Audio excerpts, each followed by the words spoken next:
తెలంగాణలో సభా సమరానికి అసెంబ్లీ వేదిక కానుంది. ఇవాల్టి నుంచి తెలంగాణ అసెంబ్లీ బడ్జెట్ సమావేశాలు ప్రారంభం కానున్నాయి. ఉదయం 11:45 ఉభయ సభలను ఉద్దేశించి కొత్త గవర్నర్ శివప్రతాప్ శుక్లా ప్రసంగించబోతున్నారు. గవర్నర్ ప్రసంగంతో ఉభయ సభలు ప్రారంభం కాబోతున్నాయి. 10 రోజుల పాటు సభ నిర్వహించాలని ప్రభుత్వం భావిస్తున్నట్లు సమాచారం. గవర్నర్ ప్రసంగం తర్వాత బీఏసీ సమావేశంలో సభ ఎన్ని రోజులు నిర్వహించాలి అనే అంశంపై చర్చించి నిర్ణయం తీసుకుంటారు. అసెంబ్లీ ప్రాంగణంలో ఇవాళ తెలంగాణ తల్లి విగ్రహాన్ని ఆవిష్కరించబోతున్నారు. Governor Shiv Pratap Shukla, CM Revanth Reddy, speaker, మండలి చైర్మన్ కలిసి తెలంగాణ తల్లి విగ్రహాన్ని ఆవిష్కరించబోతున్నారు.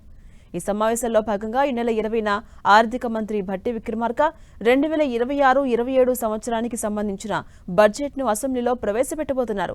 ముఖ్యంగా సంక్షేమ పథకాలు, 6 గ్యారంటీలు, కొత్తగా ప్రారంభించబోతున్న పథకాలకు సంబంధించిన అంశాలపై ఈ సమావేశంలో చర్చించబోతున్నారు.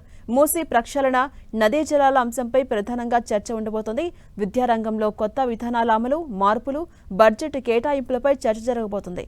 మరోవైపు సోషల్ మీడియాలో ఫేక్ న్యూస్, హామ్ కంటెంట్ నియంత్రణపై చట్టపరమైన చర్యలు వంటి అంశాలపై ప్రధానంగా చర్చించబోతున్నారు.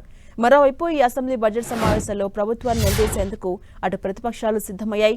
అధికార కాంగ్రెస్ పార్టీని ప్రశ్నించేందుకు అటు బీఆర్ఎస్, బీజేపీ పార్టీలు ఎవరికి వారే ప్రత్యేక వ్యూహాలు రచిస్తున్నారు. 6 గ్యారంటీలు, రైతు భరోసా, రైతు బంధు వంటి అంశాలపై ప్రభుత్వాన్ని నిలదీయబోతున్నారు. మరీ ముఖ్యంగా మూసీ ప్రక్షాళన వంటి అంశం ఈ సమావేశంలో హాట్ టాపిక్ గా మారబోతుంది.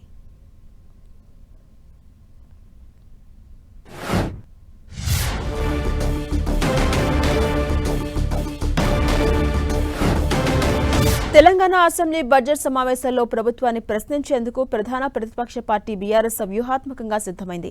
6 గ్యారంటీలపై ప్రభుత్వాన్ని నిలదీసేందుకు పార్టీ ఎమ్మెల్యేలు, ఎమ్మెల్సీలకు ఒకరోజు శిక్షణ తరగతులు సైతం నిర్వహించింది బీఆర్ఎస్. హామీలపై ప్రభుత్వాన్ని ఇరుకున పెట్టేందుకు ప్రైవేటు మెంబర్ బిల్లును ప్రవేశపెట్టేందుకు సిద్ధమైంది. 6 గ్యారంటీలను సకాలంలో అమలు చేయలేదని, వాటికి చట్టబద్ధత కల్పించాలనే డిమాండ్తో ప్రైవేటు మెంబర్ బిల్లు ప్రవేశపెట్టాలని డిసైడ్ అయింది బీఆర్ఎస్. ఇక బడ్జెట్లో వివిధ పథకాలు, అభివృద్ధి పనులకు నిధులు లేవని, హామీల అమలులో ప్రభుత్వం విఫలమైందని ఆరోపిస్తున్న బీఆర్ఎస్ ఈ అంశాలపై సభలో ప్రభుత్వాన్ని నిలదీయాలని భావిస్తోంది.